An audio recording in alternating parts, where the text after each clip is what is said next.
שראה בחבריו בצוות התוצר והם החזירו לו אהבה. בכוחך ישרו, אתי, יגאל, שרון, משפחה חזקה, בית המשפחה, שרון. My name is Danielle Edri Karten.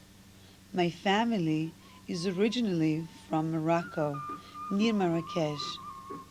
They were successful and lived a good life, a peaceful life. Jews and Muslims living together, working together like brothers. But after 2,000 years of waiting and praying, בשנה הבאה בירושלים הבנויה, next year in Jerusalem was here. The promised land was ready, and my grandparents wanted my mother and my father to grow up in Israel. It was our country after all, so they left their beautiful life in Morocco, and my parents grew up in Israel. They raised me, my brothers and my sister in Israel, never knowing the tragedy that was lying ahead.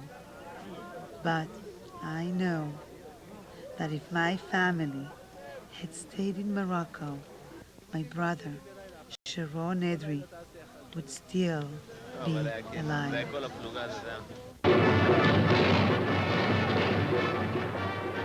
The State of Israel proudly celebrates its 50th birthday. 50 years of struggle for independence. 50 years of struggle for survival, and now the struggle for peace. But is the political agenda on both sides so out of control that they have forgotten who really pays the price for peace?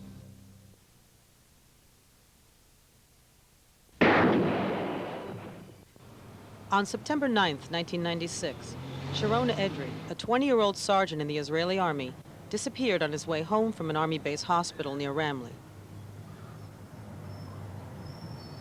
He called home to say that he was on his way, but was never heard from again. And no terrorist group claimed responsibility for his disappearance, even though his disappearance occurred in a high-risk area. The politics of the peace process today has created a more careful and more organized terrorist. Yasser Arafat is trying to build a reputation as a peacemaker, so the terrorist group worked to keep his image clean while continuing to murder innocent people. The Israeli community came out in force to support the Edris in their search for the young soldier. The search was intense but fruitless, and Hannah Edri, Sharon's mother, approached officials for more support. Her frustration was growing. The Edris met with every leader, every official. Even Palestinian leaders were approached with the hope that they might be willing to hand over inside information. Demonstrations were staged by the Edri family, day after day, demanding action, while back in the U.S., Danielle Karten waged a one-woman campaign to find her brother. Ironically, her efforts drew a swift, heartfelt response and support from politicians like Congressman Gilman and Forbes, who along with 10 other congressmen demanded that the search for Sharon become part of the peace negotiations. Israeli leaders would not comply, and the Palestinians obviously knew more than they were willing to let on. It was becoming clear that a political cloud was covering the truth behind Sharon's disappearance. Explanations were weak, and for the suffering Edri family, no answers came. All of our work, our cries, received a weak words of comfort. Where was the answer to our question, where is Sharon? What kind of a peace process does not allow a government to find a soldier who gives his life for a cause? What kind of leaders are afraid to risk their reputation to save a life?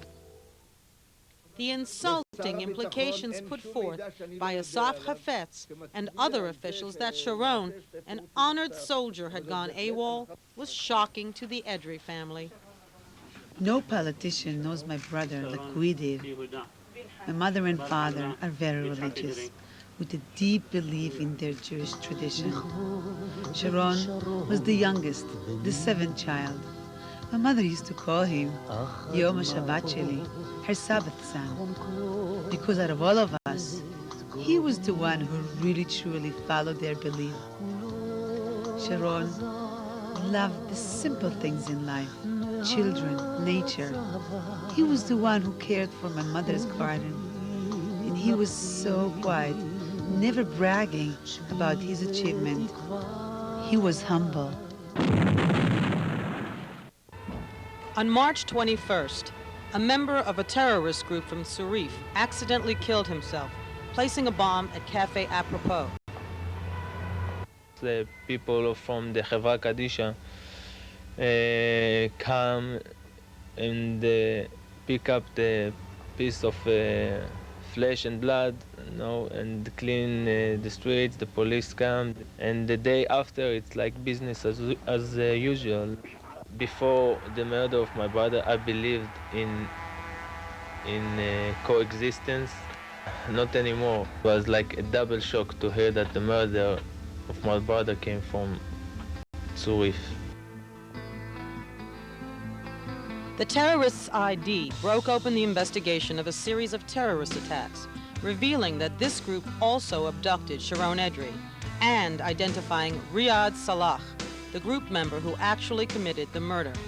When the military sealed the terrorists' houses, they found a cache of weapons slated for further attacks. After the bombing, Congressman Benjamin Gilman's efforts helped bring in the CIA to ensure the recovery of Sharon Edri's body. After all these months, in agony of not knowing, we just wanted to lay my brother to rest with honor. Yasser Arafat was the only one who could open the restricted area to an Israeli military search.